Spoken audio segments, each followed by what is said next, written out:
স্বাগত নিউজ 24 সংবাদে আপনাদের সঙ্গে আছি সালেজুর চৌধুরী। দেখছিলেন সংবাদ শিরোনাম, চলে যাচ্ছে পুরো সংবাদে। আর শুরুতেই জানাবো আফগান প্রসঙ্গ। নতুন সরকার গঠনে সব ধরনের প্রস্তুতি শেষ করেছে তালেবান। আজ জুমার নামাজের পর নতুন মন্ত্রিসভার ঘোষণা করা হবে বলে তালেবানের বরাতেই খবর দিয়েছে গণমাধ্যম। তালেবানের মন্ত্রিসভায় কোনো নারী স্থান পাবে না বলে জানিয়েছে তালেবানের জ্যেষ্ঠ নেতা শের মোহাম্মদ আব্বাস। এর প্রতিবাদে প্রায় 50 জন নারী হেরাতের রাস্তায় বিক্ষোভ করেছেন। তারা শিক্ষা, কাজ করার অধিকার ও নিরাপত্তার দাবিতে সোচ্চার হন। এদিকে পাঞ্জুশিরে তালেবানের সঙ্গে বিরোধীদের তুমুল সংঘর্ষ হয়েছে। সীমান্তের দিকে ছুটছেন আতঙ্কিত আফগানরা। আর কোনো দেশের স্থিতিশীলতা ফেরাতে যুদ্ধে যাবে না যুক্তরাষ্ট্র। বাইডেন এমন ঘোষণা দিলেও আফগানিস্তানে সন্ত্রাস দমনে তালেবানের সাথে কাজ করার ঘোষণা দিয়েছে মার্কিন প্রশাসন।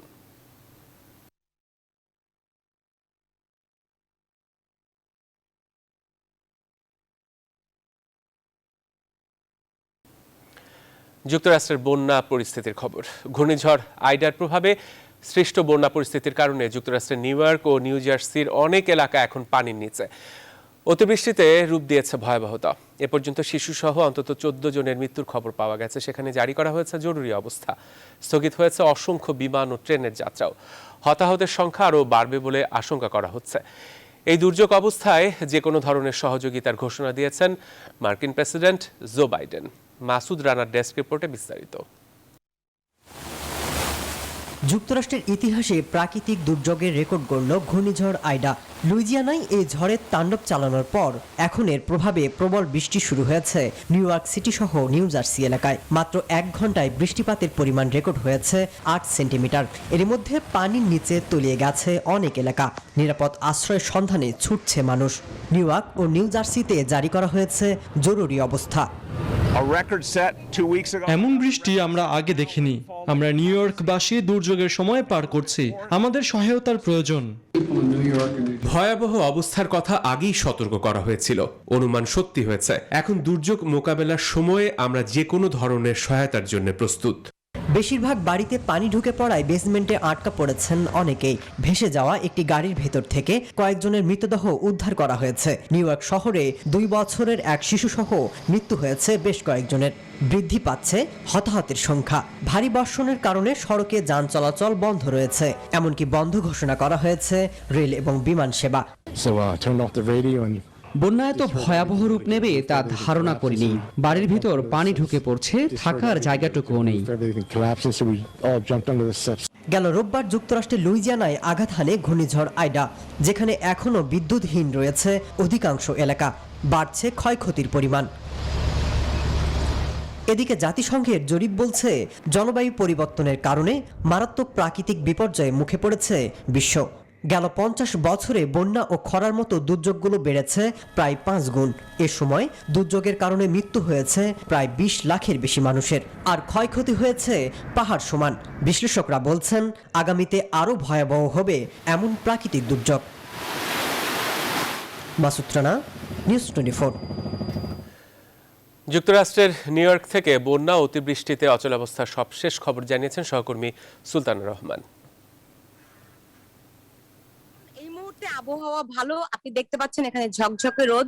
কিন্তু গতকাল রাতে যেই ঘূর্ণিঝড় আইডার প্রভাবে যে তাণ্ডব হয়ে গেছে, তাতে করে জনজীবন একেবারে অচল হয়ে পড়েছে। বলা হচ্ছে যে 500 বছরে এরকম একবার ঘটতে পারে। নিউ ইয়র্কের ইতিহাস যতদূর পর্যন্ত জানা যায় এমনটি কখনো ঘটেনি। যে পরিমাণ বৃষ্টিপাত হয়েছে, প্রায় 9 ইঞ্চি পর্যন্ত বৃষ্টিপাত রেকর্ড করা হয়েছে অল্প সময়ের ব্যবধানে, এবং এর জন্য কোন রকম প্রস্তুতি ছিল না। গত 4 দিন আগে যখন হারিকেন আইডা লুইজিয়ানাতে আঘাত করে এবং এটি নিউ ইয়র্কের দিকে এগিয়ে আসছিল, সেই পূর্বাভাস ছিল। কিন্তু যে দুর্বল গতিতে এগিয়ে আসছিল তাতে এত ভারী বৃষ্টিপাত হতে পারে রেকর্ড পরিমাণ এমন কোনো পূর্বাভাস ছিল না। ফলে সেরকম কোনো প্রস্তুতিও ছিল না। আর প্রস্তুতি না থাকার কারণেই নিউ ইয়র্কের গভর্নর, মেয়র তারা বলছেন যে এরকম পরিস্থিতি চলতে পারে না। কারণ যেই পরিস্থিতি হয়েছে এটি আসলে একটা পূর্বাভাস। কিসের পূর্বাভাস? সেটি জলবায়ু পরিবর্তনের পূর্বাভাস। এর আগে হারিকেন স্যান্ডি এই শহরে কিন্তু লন্ডভন্ড করে দিয়েছিল, তবে তখনও এরকম একটি পরিস্থিতির সৃষ্টি হয়নি। গত রাতের বেলায় অন্তত নিউ ইয়র্কে 10 জন মানুষের মৃত্যু হয়েছে, এর মধ্যে 2টি শিশু। গাড়ি ভেসে গেছে, সেই গাড়ির ভেতর থেকে 3 জনের মরদেহ উদ্ধার করা হয়েছে। রাস্তা চলাচল এখনো স্বাভাবিক হয়নি, ফলে এরকম একটি এরই মধ্যে জরুরি অবস্থা ঘোষণা করা হয়েছে। দ্রুত গতিতে চেষ্টা করছেন জনজীবন স্বাভাবিক করার, সেই সঙ্গে দীর্ঘমেয়াদী পরিকল্পনা গ্রহণের আশ্বাস দিয়েছেন এবং ফেডারেল সরকারও পাশে এসেছে নিউ ইয়র্কের, যাতে এই পরিস্থিতি থেকে নিউ ইয়র্কের মানুষ খুব সহসাই রক্ষা পেতে পারে। এবারে দেশের খবর। দেশের প্রধান প্রধান নদ নদীর পানি বৃদ্ধি অব্যাহত থাকায় বিভিন্ন এলাকায় বন্যা পরিস্থিতির আরও অবনতি হয়েছে। এরই মধ্যে সিরাজগঞ্জ, কুড়িগ্রাম, জামালপুর, গাইবান্ধা সহ বিভিন্ন নির্মাঞ্চলের মানুষ পানিবন্দী হয়ে পড়েছেন। এসব বন্যা কবলিত এলাকায় দেখা দিয়েছে খাদ্য বিশুদ্ধ পানির তীব্র সংকট। বৃষ্টি তাদের দুর্ভোগ আরও বাড়িয়ে দিয়েছে। প্রতিনিধিদের পাঠানো তথ্যচিত্র নিয়ে দেখুন ডেস্ক রিপোর্ট। সিরাজগঞ্জ পয়েন্টে যমুনার পানি বিপদসীমার 54 সেন্টিমিটার উপর দিয়ে প্রবাহিত হচ্ছে। এতে জেলার কাজীপুর, সদর, বেলকুচি, চৌহালি ও শাহজাদপুর উপজেলার কয়েক হাজার পরিবার পানিবন্দী হয়ে পড়েছে। ডুবে গেছে নিম্নাঞ্চলের 4.5 হেক্টর ফসলি জমি। চরম সংকট দেখা দিয়েছে শুকনো খাবার, বিশুদ্ধ পানি, শিশু খাদ্য, ওষুধ সহ গোখাদ্যের। বন্যা কবলিতদের জন্য সরকার থেকে মাত্র 10 কেজি করে চাল দিলেও তা প্রয়োজনের তুলনায় একেবারেই কম। সরকার যদি আমাদের কোনো কিছু প্রাণ সহায়তা করে বা রাস্তাঘাট মেরামত করে দেয়, এদের জন্য আমরা খুশি। পায়ের ভিতরে ঘাও হয়ে গেছে, থাকার মতো কোনো জায়গা নাই। গাইবান্ধায় ব্রহ্মপুত্র ও ঘাঘট নদের পানি বৃদ্ধি পেলেও কমেছে তিস্তা ও করতোয়ায়। গত 24 ঘন্টায় ব্রহ্মপুত্রের পানি বিপদসীমার 47 সেন্টিমিটার এবং ঘাঘট নদীর পানি বিপদসীমার 17 সেন্টিমিটার উপর দিয়ে প্রবাহিত হচ্ছে। ভাঙন দেখা দিয়েছে কামারজানি ইউনিয়নের কয়েকটি স্থানে। ব্রহ্মপুত্রের পানি বৃদ্ধি অব্যাহত থাকায় কুড়িগ্রামে চিলমারি পয়েন্টে বিপদসীমার 49 সেন্টিমিটার উপর দিয়ে প্রবাহিত হয়েছে। গত 24 ঘন্টায় উলিপুর উপজেলায় বেড়ি বাঁধের উপর দিয়ে পানি ঢুকে নতুন করে 5টি গ্রাম প্লাবিত হয়েছে। কৃষি সম্প্রসারণ বিভাগ বলছে 24,250 হেক্টর জমির ফসল ডুবে গেছে। চলার মতন পথ নাই, কাজ কামাইও তো এই সময় মানুষের নাই, বসনে দিন। ইউনিয়ন চেয়ারম্যান আছে, মেম্বার আছে, কেউ ইজবত আমাদের এখানে আসে নাই। জামালপুরের সার্বিক বন্যা পরিস্থিতির আরও অবনতি হয়েছে। টানা বর্ষণ আর উজান থেকে নেমে আসা পাহাড়ি ঢলে যমুনা, ব্রহ্মপুত্র সহ শাখা নদীগুলোর পানি আরও বেড়েছে। এতে পানিবন্দী হয়ে পড়েছে 25টি গ্রামের অন্তত 30,000 মানুষ। ফরিদপুরেও দেখা গেছে একই চিত্র। গত 24 ঘন্টায় গোয়ালন্দ পয়েন্টে পদ্মা নদীর পানি বিপদসীমার 61 সেন্টিমিটার উপর দিয়ে প্রবাহিত হচ্ছে। ফলে 14টি ইউনিয়নের 50,000-এর বেশি মানুষ পানিবন্দী হয়ে পড়েছে। ঝুঁকির মধ্যে রয়েছে ফরিদপুর শহর রক্ষা বাঁধ। Desk report, news 24। খুব শীঘ্রই শিক্ষা প্রতিষ্ঠানগুলো খুলে দেওয়ার কথা জানিয়েছেন প্রধানমন্ত্রী শেখ হাসিনা। বিশ্ব স্বাস্থ্য সংস্থার নির্দেশনা মেনে শিক্ষার্থীদের টিকা দেওয়া হবে বলেও জানিয়েছেন তিনি। প্রধানমন্ত্রী বলেন, করোনা মোকাবেলায় অনেক উন্নত দেশের তুলনায় বাংলাদেশ সফল। দেশবাসীকে করোনা মোকাবেলার পাশাপাশি ডেঙ্গু প্রতিরোধেও সচেতন থাকার আহ্বান জানিয়েছেন তিনি। তৌফিক মাহমুদ মুন্নার রিপোর্টে বিস্তারিত। স্পিকার ডক্টর শিরিন শারমিন চৌধুরী সভাপতিত্বে বৃহস্পতিবার সকালে বসে জাতীয় সংসদের অধিবেশন। সিরাজগঞ্জ 6 আসনের এমপি হাবিবুর রহমান স্বপনের মৃত্যুতে জাতীয় সংসদে শোক প্রস্তাব গ্রহণ করা হয়। এর আগে হাসিবুর রহমান স্বপনের শোক প্রস্তাবের উপর সাধারণ আলোচনায় অংশ নেন সরকারি ও বিরোধী দলীয় এমপিরা। মৃত্যু আমাদের জন্য অত্যন্ত বেদনার এবং কষ্টের। করোনা মহামারীতে বন্ধ থাকা শিক্ষা প্রতিষ্ঠানগুলো দ্রুতই খুলে দেওয়ার কথা বলেন প্রধানমন্ত্রী শেখ হাসিনা। আমরা খুব তাড়াতাড়ি স্কুল কলেজ খুলে দেওয়ার জন্য ইতিমধ্যে আমি নির্দেশ দিয়েছি, সে ব্যবস্থাও নেওয়া হচ্ছে। শিক্ষকদের টিকা দেওয়া হয়েছে। শিক্ষকের সাথে সাথে একটা স্কুলে কর্মরত যারা তাদের পরিবার সহ তাদেরকেও জন্য টিকা দেওয়া হয়। যেহেতু WHO-র কতগুলি নির্দেশনা আছে, সেই নির্দেশনা মেনেই আমরা স্কুলের ছেলে মেয়েদেরকেও টিকা দেওয়ার ব্যবস্থা নিচ্ছি। প্রধানমন্ত্রী বলেন, ঘনবসতির দেশ হয়েও করোনা মোকাবেলায় যে সফলতা দেখেছে বাংলাদেশ, তা অনেক উন্নত দেশও দেখাতে পারেনি। সারা পৃথিবীতেও দেখতে পাচ্ছি কখনো একেবারে কমে যাচ্ছে, আবার নতুনভাবে নতুন শক্তিতে এই ভাইরালটা আসছে। কাজে সেই ক্ষেত্রে আমরা একটু এখন অনেকটা আমরা নিয়ন্ত্রণ করতে পেরেছি। আর টিকার কোনো সমস্যা নেই, আমরা যেখান থেকে যতভাবে পারি টিকা আমরা নিয়ে আসছি।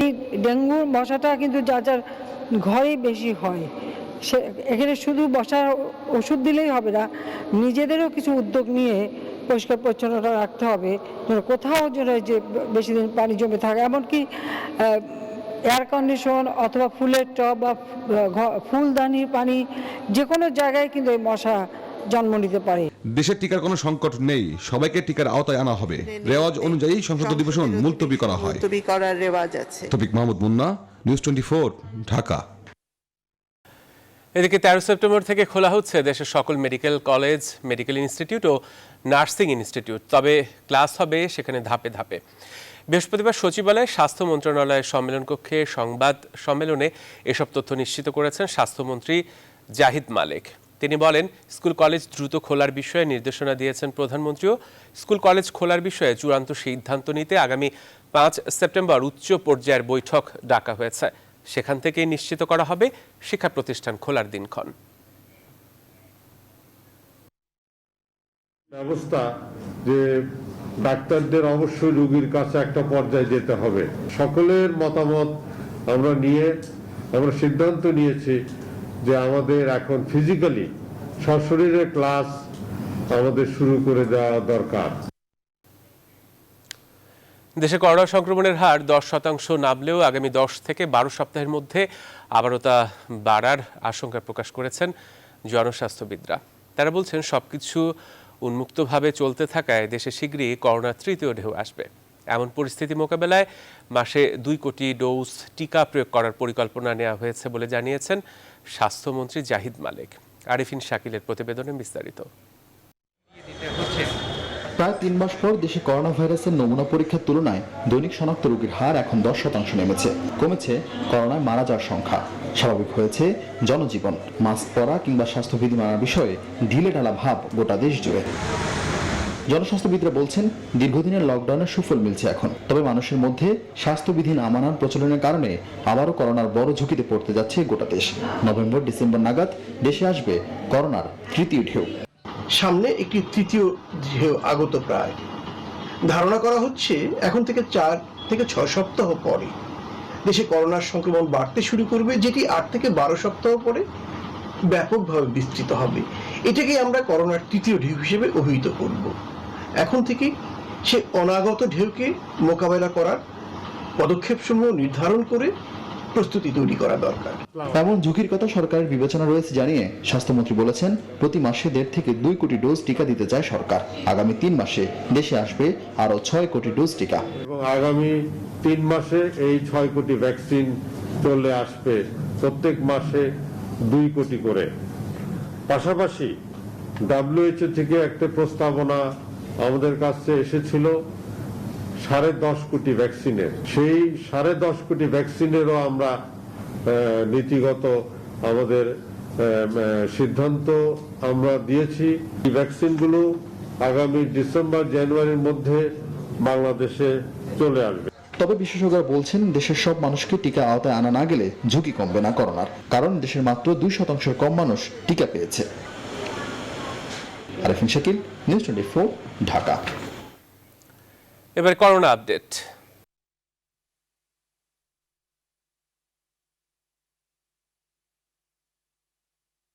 মামা, মাঝখানের সিট রাখলে ফাঁকা, সবার হইব ভালো থাকা।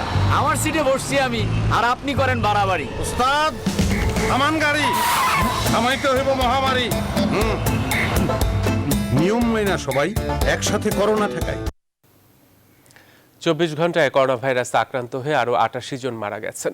এ সময় নতুন শনাক্ত হয়েছে 3436 জন।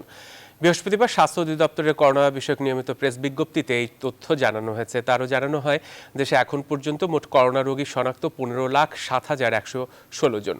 এদের মধ্যে মোট মারা গেছেন 26,362 জন। 24 ঘন্টায় 33,025টি নমুনা পরীক্ষার বিপরীতে শনাক্তের হার 10.40%।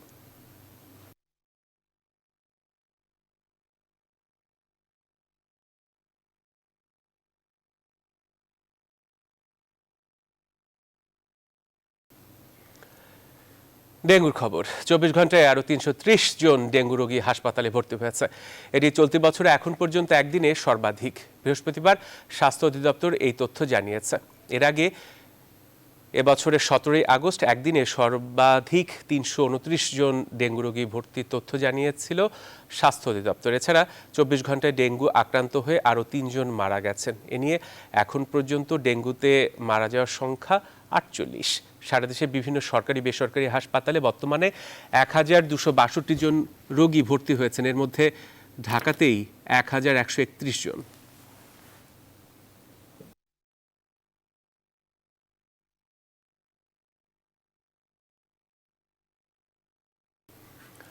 বিএনপিকে চাপে রাখতে জিয়াউর রহমানের কবর সরানো ইস্যু আর খালেদা জিয়ার মামলাগুলো নিয়ে সরকারের নতুন তৎপরতা শুরু হয়েছে, এমন অভিযোগ করেছেন বিএনপি মহাসচিব মির্জা ফখরুল ইসলাম আলমগীর। তিনি বলেন, আন্দোলনের ভয়ই সরকার খালেদা জিয়াকে আটকে রাখার নতুন নতুন কৌশল বের করছে। নিউজ 24-কে দেয়া সাক্ষাৎকারে বিএনপি মহাসচিব এসব কথা বলেন। বিস্তারিত মারুফা রহমানের প্রতিবেদনে।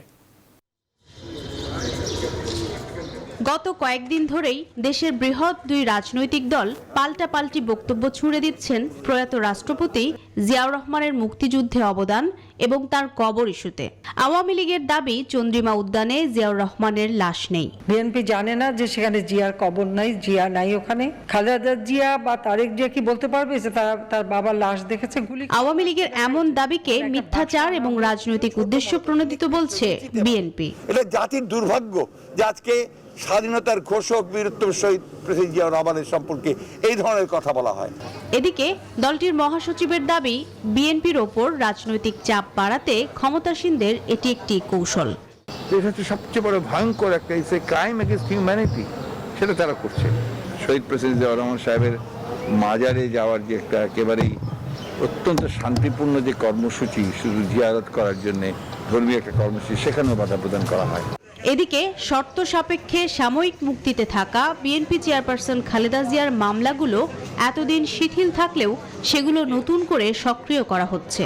নাশকতা ও রাষ্ট্রদ্রোহের অভিযোগে দায়ের করা 11টি মামলায় আগামী 20 অক্টোবর তাকে হাজির হওয়ার আদেশ দিয়েছেন আদালত।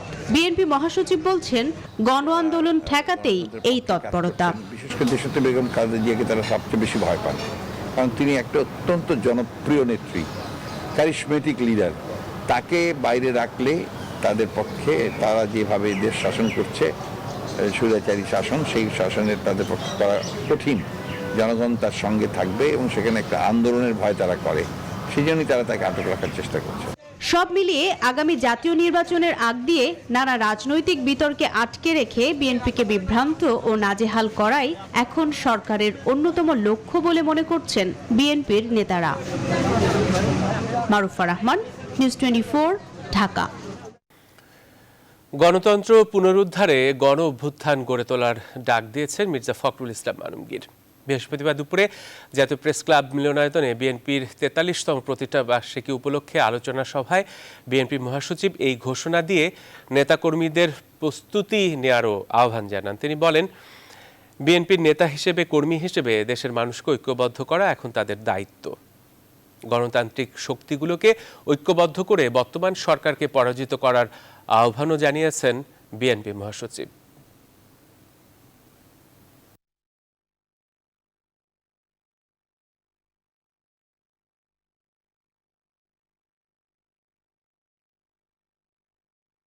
এদিকে চট্টগ্রামে পুলিশের সাথে বিএনপি নেতাকর্মীদের সংঘর্ষের ঘটনা ঘটেছে। পরে ঘটনাস্থল থেকে 7 জনকে আটক করা হয়েছে। বৃহস্পতিবার বিকেলে কাজীর দেউড়ির নসিমন ভবন চত্বরে প্রতিষ্ঠা বার্ষিকী উপলক্ষে আলোচনা সভার আয়োজন করে মহানগর বিএনপি। অনুষ্ঠানে মিছিল নিয়ে যোগ দেওয়ার সময় পুলিশ ও নেতাকর্মীদের মধ্যে উত্তেজনা তৈরি হয়। এক পর্যায়ে ইট পাটকেল নিক্ষেপ শুরু হলে লাঠি চার্জ হয় বলে জানায় পুলিশ। এ সময় বেশ কয়েকজন নেতাকর্মী আহত হন। এখান থেকে আটক করা হয় 7 জনকে। মেয়াদ শেষের আগে নির্বাচনী রোডম্যাপ ঘোষণা করল নির্বাচন কমিশন। ডিসেম্বরের মধ্যে 4000 নির্বাচন করতে চান তারা। সচিব জানিয়েছেন, স্থগিত থাকা 161 ইউনিয়ন পরিষদ এবং 9 পৌরসভার ভোট গ্রহণ হবে আগামী 20 সেপ্টেম্বর। এছাড়া কুমিল্লা 7 উপনির্বাচনে ভোট হবে 7 অক্টোবর। বৃহস্পতিবার নির্বাচন কমিশন সভা শেষে এসব তথ্য জানান নির্বাচন কমিশন সচিব হুমায়ুন কবির খন্দকার। বিস্তারিত প্লাবন রহমানের রিপোর্টে। গত জুন মাসে ইউনিয়ন পরিষদ নির্বাচনে ভোট গ্রহণ শুরু হলেও করোনা পরিস্থিতির কারণে তা এগিয়ে নিতে পারেনি নির্বাচন কমিশন। প্রথম ধাপে গত 21 জুন 204টি ইউনিয়ন পরিষদে নির্বাচন হয়েছিল। সে সময় 167 ইউপির নির্বাচন স্থগিত রাখা হয়।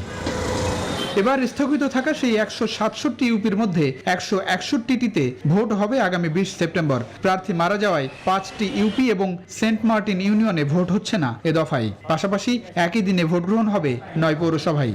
167টি স্থগিত ইউনিয়ন পরিষদের মধ্যে আমরা 161টি ইউনিয়ন পরিষদের নির্বাচন অর্থাৎ ভোট গ্রহণ 20 সেপ্টেম্বরে অনুষ্ঠিত হবে। 9টি পৌরসভার যে ভোট গ্রহণ এটি অনুষ্ঠিত হবে 20 সেপ্টেম্বর। প্রচারের জন্য সাধারণত আমরা কয়দিন দিয়ে থাকি? 10 দিন দিয়ে থাকি, তাই না? এই 10 দিন তো তারা প্রচারের জন্য পাবে। প্রধান নির্বাচন কমিশনার KM নুরুল হুদার সভাপতিত্বে বৃহস্পতিবার সভায় বসে নির্বাচন কমিশন, যেখানে কুমিল্লা 7 উপনির্বাচন, সিটি, জেলা পরিষদ নির্বাচন নিয়ে আলোচনা হয়। এ সময় কুমিল্লা 7 আসনের উপনির্বাচনে ভোট গ্রহণের তফসিলের বিষয়ে সিদ্ধান্ত নেন কমিশন। যে মনোনয়নপত্র দাখিলের শেষ তারিখ 13 সেপ্টেম্বর 2021, মনোনয়ন বাছাইয়ের শেষ তারিখ 14 সেপ্টেম্বর, প্রার্থী প্রত্যাহারের শেষ তারিখ 19 সেপ্টেম্বর, প্রতীক বরাদ্দ করা হবে 20 সেপ্টেম্বর এবং ভোট গ্রহণ হবে 7 অক্টোবর। কমিশন সচিব জানান, কুমিল্লা 7 উপনির্বাচনে ভোট হবে ইলেকট্রনিক ভোটিং মেশিনে। পাশাপাশি 161টি ইউপির মধ্যে 11টিতে এবং 9 পৌরসভার সবগুলোতেই ভোট হবে ইভিএমে। আগামী ডিসেম্বরের মধ্যে দেশের প্রায় 4000 ইউনিয়ন পরিষদের নির্বাচন ধাপে ধাপে করতে চায় কমিশন। প্লাবন রহমান, নিউজ 24, ঢাকা। সংবাদে একটা বিরতি নিচ্ছি, সাথে থাকুন।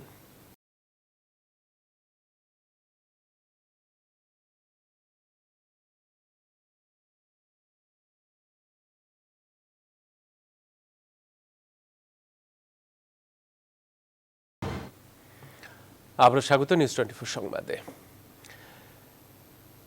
দেশে আনা হয়েছে পাইলট ক্যাপ্টেন নওশাদের মরদেহ। বৃহস্পতিবার দুপুরে মাস্কাট থেকে আসা বাংলাদেশ বিমানের যাত্রীবাহী ফ্লাইটে তার মরদেহ ঢাকায় নিয়ে আসা হয়। এ সময় হজরত শাহজালাল আন্তর্জাতিক বিমানবন্দরে নেমে আসে শোকের ছায়া। বিমান প্রতিমন্ত্রী বলেন, বাংলাদেশ বিমানের জন্য এই ক্ষতি অপূর্ণনীয়। দুপুরে তার কর্মস্থল বলাকা প্রাঙ্গণে জানাজা শেষে বনানী কবরস্থানে তাকে দাফন করা হয়। বিস্তারিত লাকমিনা জেসমিন সোমার প্রতিবেদনে। মাস্কট থেকে ঢাকা এই রুটে এই বোয়িং 737-800 উড়োজাহাজেরই পাইলট ছিলেন ক্যাপ্টেন নওশাদ আতাউল কাইয়ুম। ফিরলেন তেমনই একটি ফ্লাইটে, তবে লাশ হয়ে। গেল শুক্রবার মাস্কট থেকে 124 যাত্রী নিয়ে ঢাকায় ফেরার পথে মাঝ আকাশে অসুস্থ হয়ে পড়েন নওশাদ। সহকর্মী কো পাইলটের কাছে ফ্লাইট পরিচালনার ভার দিয়ে যাত্রীদের নিরাপত্তা নিশ্চিত করেন। ফ্লাইটটি ভারতের নাগপুর আন্তর্জাতিক বিমানবন্দরে জরুরি অবতরণ করে। পরে হাসপাতালে চিকিৎসাধীন থেকে সোমবার মারা যান নওশাদ। কালো কাপড়, জরির ফিতায় মোড়ানো কফিন, ফ্লাইট থেকে নামানো হয় ক্যাপ্টেন নওশাদের লাশ। সহকর্মীদের কাঁধে ভর করে রানওয়ে ধরে এগিয়ে আসে কফিন। 2016 সালে ঝুঁকিপূর্ণ একটি ফ্লাইট নিরাপদে অবতরণ করিয়ে 150 মানুষের জীবন বাঁচিয়েছিলেন এই পাইলট। সুনাম কুড়িয়েছিলেন দেশে বিদেশে। ক্যাপ্টেন নওশাদ আতাউল কাইয়ুমের জন্ম 1977 সালের 17 অক্টোবর ঢাকায়। 2002 সালের 20 সেপ্টেম্বর বিমান বাংলাদেশ এয়ারলাইন্সে পাইলট হিসেবে যোগ দিয়েছিলেন তিনি। রানওয়েতেই একটি বেদিতে রাখা হয় নওশাদের মরদেহ। শ্রদ্ধা জানাতে এসেছিলেন বেসামরিক বিমান পরিবহন প্রতিমন্ত্রী মাহবুব আলী, সচিব মোকাম্মেল হোসেন, বাংলাদেশ বিমানের এমডি ও সিইও আবু সালেহ মোস্তফা কামাল সহ তার সহকর্মীরা। শুভ্র সাদা ফুলে তাকে শ্রদ্ধা জানান তারা। হাত তুলে স্যালুট দিয়ে তার প্রতি সম্মান প্রদর্শন করেন সহকর্মীরা। তার অসাধারণ পেশাদারিত্বের কথা স্মরণ করেন তাকে বহনকারী ফ্লাইটের ক্যাপ্টেন। আর বিমান প্রতিমন্ত্রী বলেন, রাষ্ট্রীয় পতাকাবাহী বিমান সংস্থার এই ক্ষতি অপূরণীয়। দায়িত্ব পালন করারত অবস্থায় উনার মৃত্যু, এটা একটা ভিন্ন মাত্রা বহন করে। আমরা সবাই উনার জন্য গর্বিত। উনার মৃত্যুতে যে ক্ষতি হয়েছে এটা অপূরণীয়। অত্যন্ত দক্ষতার সাথে একটা প্লেন সমস্ত কিছু ম্যানেজ করে, কমিউনিকেট করে সুন্দরভাবে এখানে ল্যান্ড করেছেন। আসলে এটা ভাষায় প্রকাশ করার মতো নয়। রানওয়ে থেকে লাশবাহী ফ্রিজিং গাড়িতে তোলা হয় পাইলট নওশাদের লাশ, নিয়ে যাওয়া হয় তার উত্তরার বাড়িতে। সেখান থেকে দুপুরে নওশাদকে তার কর্মস্থল বলাকা ভবন প্রাঙ্গণে আনা হয়। সেখানে জানাজায় অংশ নেন তার সহকর্মীরা।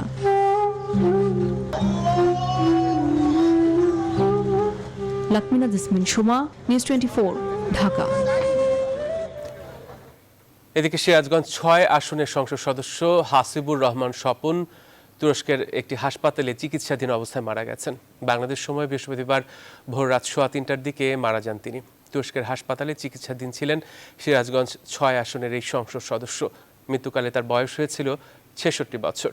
শুক্রবার হাসিবুর রহমান স্বপনের মরদেহ দেশে আনার কথা রয়েছে। এরপর শাহজাদপুরে নিজ নির্বাচনী এলাকায় নামাজে জানাজা শেষে দাফন করার কথা রয়েছে। চিত্রনায়িকা পরিমণিকে দফায় দফায় রিমান্ড মঞ্জুরের ঘটনায় সংশ্লিষ্ট বিচারকদের কাছে ব্যাখ্যা চেয়েছেন হাইকোর্ট। একই সঙ্গে রিমান্ড চাওয়ার কারণ ও নিজেদের অবস্থান ব্যাখ্যা করতে নথিসহ মামলার তদন্তকারী কর্মকর্তাকে 15 সেপ্টেম্বর হাজির হতে নির্দেশ দিয়েছেন আদালত। বৃহস্পতিবার বিচারপতি মোস্তফা জামান ইসলাম ও বিচারপতি KM জাহিদ সারোয়ার কাজলের হাইকোর্ট বেঞ্চ এই আদেশ দেন। বিষয়টি পরবর্তী আদেশের জন্য 15 সেপ্টেম্বর দিন ধার্য করেছেন হাইকোর্ট।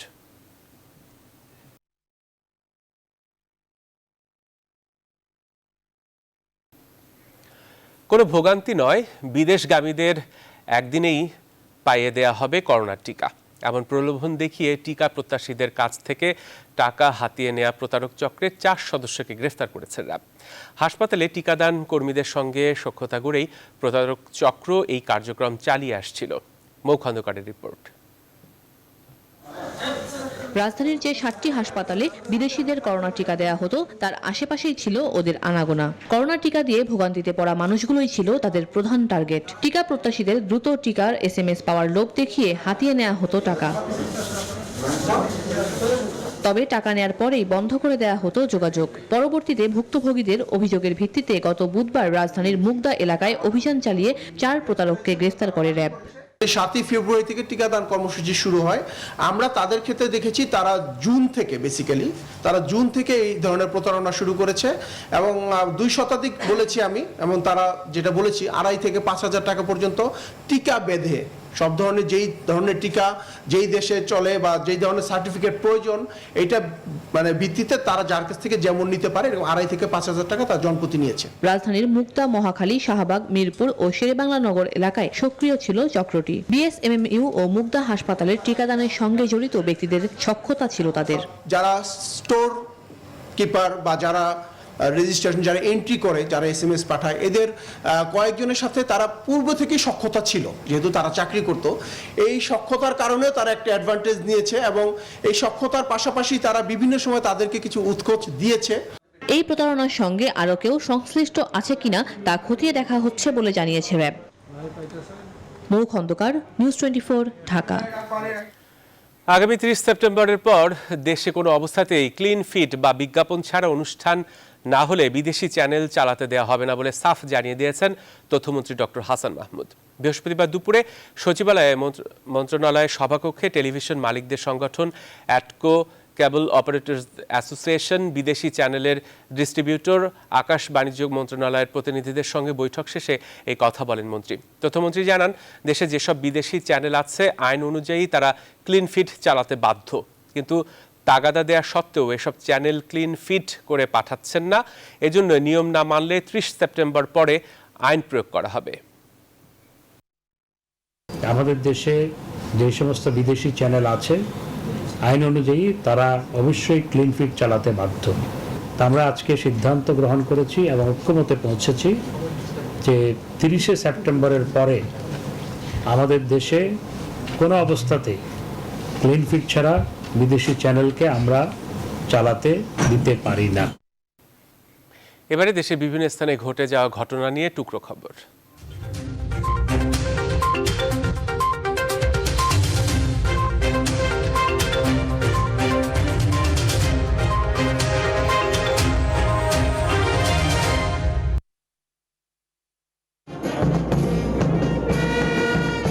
কোভিড মহামারী মোকাবেলায় বাংলাদেশ সরকারের প্রচেষ্টাকে সমর্থন করতে ভারতীয় নৌবাহিনী বাংলাদেশকে দুটি মোবাইল অক্সিজেন প্লান্ট উপহার দিয়েছে।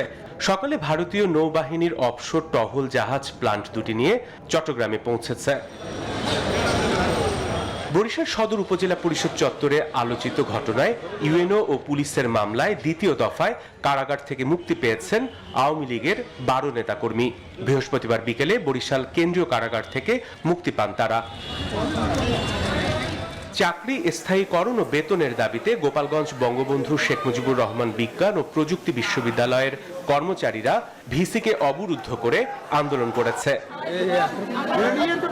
লক্ষ্মীপুরের রায়পুরে পপি সাহা নামে 7 বছরের এক শিশুর কানে থাকা স্বর্ণের দুল ছিনিয়ে নিয়ে তাকে হত্যার অভিযোগ উঠেছে প্রতিবেশী পরিবারের বিরুদ্ধে। এ ঘটনায় ইমরান হোসেন ও রুমা আক্তার নামে দুজনকে আটক করেছে পুলিশ। সাভারে আলাদা ঘটনায় এক প্রবাসীর গলা কাটা লাশ ও এক অজ্ঞাত যুবকের মরদেহ উদ্ধার করেছে পুলিশ। দুই ঘটনায় তদন্ত চলছে। Desk report, news 24। এবারে জানাবো ফার্স্ট সিকিউরিটি ইসলামী ব্যাংক অর্থ বাণিজ্য সংবাদ।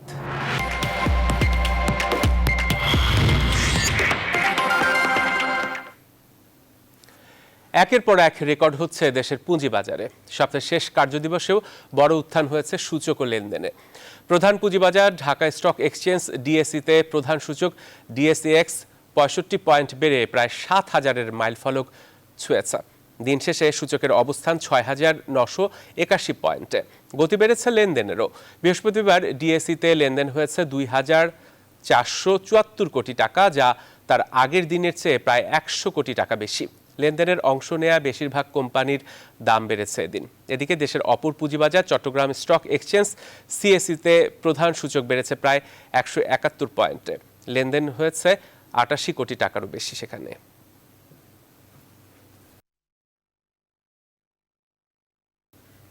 সংবাদে আরেকটা বিরতি নিচ্ছে।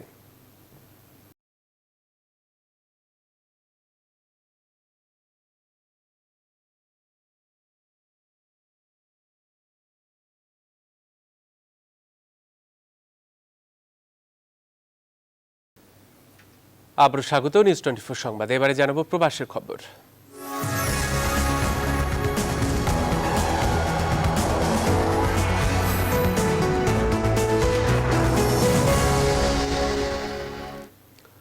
করোনায় ভ্রমণের বিধি নিষেধ নিয়ে যুক্তরাজ্যের লাল তালিকা থেকে এখনো বাদ পড়েনি বাংলাদেশের নাম।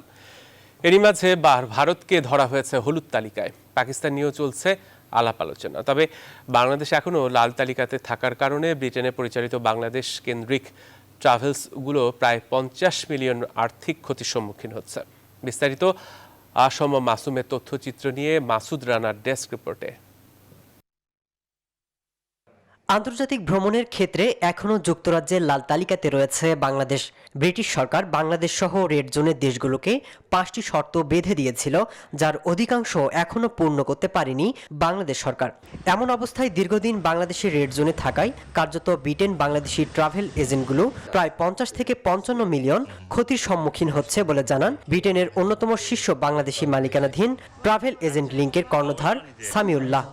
ক্ষতিটা হলো 50 মিলিয়নের ঊর্ধ্বে সেই ক্ষতিটা, কিন্তু সেই ক্ষতিটা শুধু এই ব্যবসা না, পাশাপাশি যেসব পরিবাররা জড়িত আছেন, যেসব সংস্থাগুলি জড়িত আছেন, তারাও কিন্তু ক্ষতিগ্রস্ত এর সাথে। কাজে ক্ষতিটা আপনার এর চেয়ে অনেক অধিক আমি বলবো। তবে এ নিয়ে ব্রিটিশ বাংলাদেশি প্রতিনিধিদের এগিয়ে আসা উচিত বলে মনে করেন লন্ডন বাংলা প্রেস ক্লাবের সভাপতি ইমদাদুল হক চৌধুরী। আমরা ব্যক্তিগতভাবে এটার কারণে ক্ষতিগ্রস্ত। অনেকেই দেশে যেতে পারছেন না, আসছেন না, অনেক জরুরি কাজেও, এমনকি পিতামাতার মৃত্যু বা স্বজনদের মৃত্যুতেও তারা যেতে পারছেন না সেখানে। আমরা মনে করি বাংলাদেশ সরকারের পক্ষ থেকে জোরালো উদ্যোগ নেওয়া দরকার। বাংলাদেশ রেড জোনে থাকায় বর্তমানে সপ্তাহে একটি বাংলাদেশ বিমান ফ্লাইট পরিচালিত হয় লন্ডন থেকে, যা আগে ছিল সপ্তাহে 4টি। গেল সপ্তাহে ছেড়ে যাওয়া একটি বিমানে 280 জন বিমানের ফ্লাইটে যাত্রী ছিল মাত্র 76 জন। Desk report, news 24। বাংলাদেশের স্বাধীনতার 50 বর্ষ পূর্তি উপলক্ষে টাওয়ার হ্যামলেটস কাউন্সিলের 9 মাস ব্যাপী কর্মসূচির অংশ হিসেবে ভিক্টোরিয়া পার্কে অনুষ্ঠিত হয়েছে বাংলাদেশের শিল্প সংস্কৃতি ইতিহাস নিয়ে নানান আয়োজন। 31 আগস্ট শুরু হয়ে এই অনুষ্ঠান শেষ হয় বৃহস্পতিবার। 3 দিন ব্যাপী আয়োজনে ছিল ক্যারাম খেলা, স্বাধীনতা ট্রাস্টের 50-এ বাংলাদেশ শীর্ষক আলোচনা, বিশ্ব সাহিত্য কেন্দ্রের কবিতা আবৃত্তি, কথিকা উপস্থাপন সহ নানা প্রদর্শনী। আগামী 26 সেপ্টেম্বর অনুষ্ঠেয় জার্মানির জাতীয় সংসদ নির্বাচনে প্রথমবারের মতো কোনো বাংলাদেশি জার্মানির সংসদ সদস্য প্রার্থী। পশ্চিম জার্মানির জোস্ট জেলার 146 নম্বর আসন থেকে শাহাবুদ্দিন মিয়া সবুজ দল থেকে সংসদ সদস্য হিসেবে লড়ছেন। তিনি নির্বাচিত হলে পরিবেশ বিপর্যয় ও ইমিগ্রেশন নিয়ে কাজ করার আশাবাদ ব্যক্ত করেন। এক জরিপে দেখা গেছে সবুজ দল হবে ক্ষমতার মেরুকরণ। হতে পারে সবুজ দলের আনানেলা ভেরবার্গ নতুন নারী চ্যান্সেলর। তিনি হবেন দ্বিতীয় নারী রাষ্ট্রপ্রধান।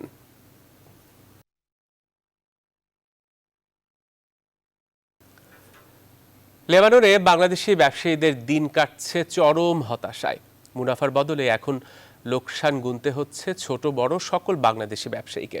এজন্য তারা দায়ী করছেন দেশটির অর্থনৈতিক মন্দার কারণে সৃষ্ট ডলার ও জ্বালানি সংকটকে। লেবানন থেকে বাবু সাহার পাঠানো তথ্যচিত্র নিয়ে নাহিদ জিহানের ডেস্ক রিপোর্টে বিস্তারিত। লেবাননের সাবরা বাজার বা বাংলা বাজার বাংলাদেশি ক্রেতা বিক্রেতাদের প্রাণকেন্দ্র। প্রায় 1.5 যুগ ধরে বাংলাদেশিরা বেশ সুনামের সাথে এখানে ব্যবসা করে আসছেন।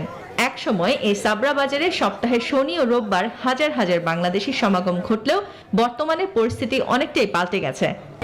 ব্যাগ ভরে টাকা আনেন, পকেট ভরে বাজার নিয়ে যান, এই অবস্থা হয়েছে লেবাননে। টাকা বেতন পাই আমরা, চাউল আর তেলের দামে জায়গা আমরা ঘর ভাড়া দিয়া খায়া অনেক কষ্টে আছি।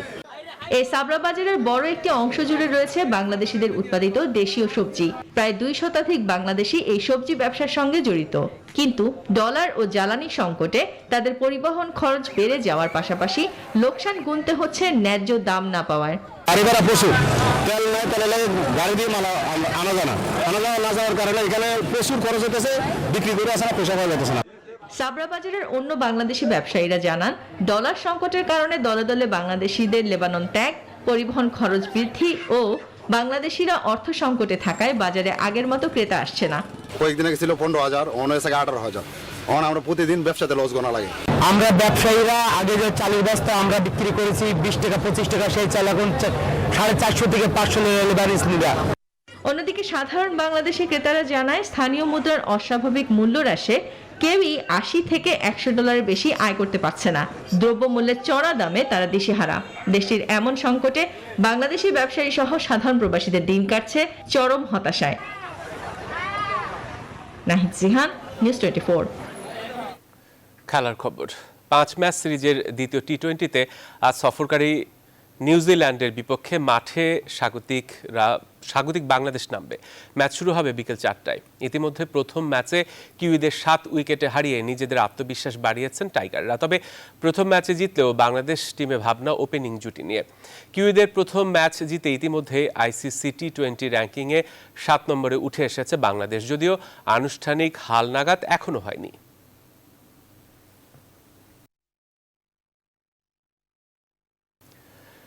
দীর্ঘদিন টি-20-র বাইরে থাকায় বিশ্বকাপ থেকে সরে দাঁড়ানোর ঘোষণা দিয়েছেন তামিম। তবে কারণ কি একটাই নাকি আছে অন্য কোনো সমীকরণ?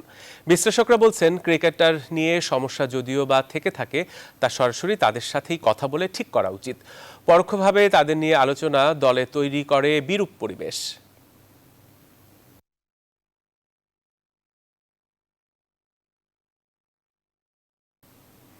আর এই ছিল এখনকার সংবাদে। সাথে থাকে সবাইকে ধন্যবাদ।